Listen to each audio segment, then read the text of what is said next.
കുറച്ച് നാളായില്ലേ ഗൈസ് ഒരു വാട്ടേറ്റിൻ്റെ കണ്ടിട്ട്. അപ്പോൾ ഇന്ന് രാവിലെ തന്നെ ഞാൻ നല്ല ചൂട് ചപ്പാത്തിയും ഇഷ്ടമാണ് കേട്ടോ, ഉരുളങ്കിഴങ്ങ് ഇഷ്ടം ഒരു ചൂട് കട്ടൻ ചായയും അങ്ങോട്ട് കഴിച്ചു കേട്ടോ.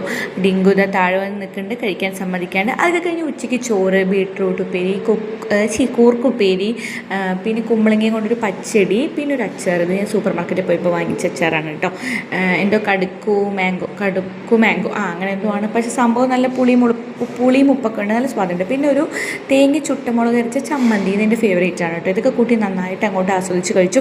അപ്പോഴും ഡിങ്കു പിന്നാലെ വന്നിട്ട് എന്നെ ഇങ്ങനെ ഓരോന്ന് ഇറിറ്റേറ്റ് അവനിട്ട് വേണ്ടേനും എന്നെ ഇട്ട് കഴിക്കാനും സമ്മതിക്കില്ല. പിന്നെ അതൊക്കെ കഴിഞ്ഞ് നമ്മൾ നന്നായിട്ട് ഒരു ജ്യൂസ് അങ്ങോട്ട് പാസ്സാക്കി. ഇത് ഞാൻ അന്ന് പോയപ്പോൾ വാങ്ങിച്ചതാണ് കേട്ടോ. അത് കുടിക്കുമ്പോഴും മൂപ്പര് വന്നു, മൂപ്പർക്ക് വേണമെന്ന് പറഞ്ഞു. പിന്നെ തുള്ളി ഒന്ന് വായിൽ വെച്ച് കൊടുത്തു, ഒരുപാടൊന്നും കൊടുത്തില്ല. അത് കഴിഞ്ഞ് ഞാൻ അല്ലൂന് അംഗനവാടി ഇട്ട് വന്നപ്പോൾ പഴം റോസ്റ്റ് ചെയ്ത് നെയ്യിൽ കൊടുത്തതാണ്. നോക്കുമ്പോൾ അവനത് ഇത്തിരി ബാക്കി വെച്ചു, കാരണം ഇത്തിരി ഇത് കരിഞ്ഞ പോലെ ആയിട്ടുണ്ട്. അപ്പോൾ അത് കളയണ്ടല്ലോ എന്ന് പറഞ്ഞാൽ അതും കഴിച്ചു, ഒരു കട്ടൻ ചായ കുടിച്ചു. രാത്രി ഞാനൊരു സ്പെഷ്യൽ സ്മൂത്തി ഉണ്ടാക്കി കഴിച്ചു ഗൈസ്. അതിൻ്റെ റെസിപ്പി അടുത്ത വീഡിയോയിൽ ഇടാം. അപ്പോൾ പുതിയ വീഡിയോയിൽ കാണാം. അതൊരിക്കും ബൈ.